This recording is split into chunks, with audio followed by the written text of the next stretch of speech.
Thank you. Just today, Iraqi forces entered the city of Mosul for the first time since 2014, and the fight to retake the ISIS forces there is underway.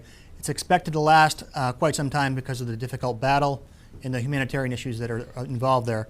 If the president came to Congress tomorrow to ask for approval to send a significant ground force into Iraq to wipe out ISIS, would you vote in favor?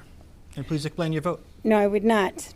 And I spent, again, 6 years on the committee, the House Armed Services Committee, and I saw a lot of what happened there. And we would not be welcomed. Our presence would not be helpful. Now, do we need special forces there? Yes, we do. Should we be helping them? Yes. Airstrikes for ISIS? Yes, absolutely. Working with other nations to do that. That's important. But the main responsibility has to be for Iraq and the countries in that region. And we can help, but we must not be the major driving force there. Mr. O'Connor, same question to you. Yeah, I would oppose additional ground forces other than the special operations forces that are there right now.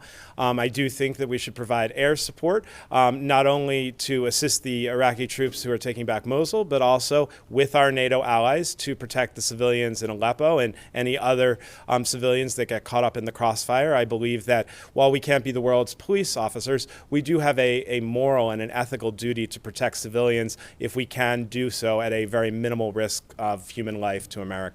Congressman? Well, this is about Mosul, and the President of the United States is adding additional troops, whether we like it or not, and we're losing American troops right now. He needs to have an AUMF, an authorization of use of military force, a new one, not an old one. I've asked him to invoke Article 5 of the NATO agreement. He has refused to do so. And what that means is we need not just our friends in the region, but allies around the world working with us to eliminate the terrorist threat. This is where my opponent and I disagree. It sounds like what you're saying is you don't want to get rid of the terrorist threat in Mosul. That is the wrong public policy. We need to eliminate that threat because they have a threat not just in the region and in Europe, but they also have a threat here in the United States. We saw a bombing, 49 people killed in Orlando, Florida. That is unacceptable on American soil. So we've got to take the fight to them. But invoking Article 5 of the NATO agreement is the best way to do it. This president has failed to lead in that main issue, and we're losing troops this week as a result of that. Congresswoman, take 30 seconds. Frank, that's below the belt. I've heard you say so many times that you don't think we should be putting troops in that area.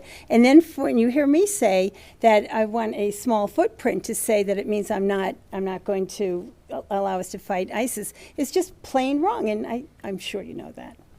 Well, you need the right strategy. There has not been a strategy implemented. The question was, are you going to put large-scale forces in Iraq?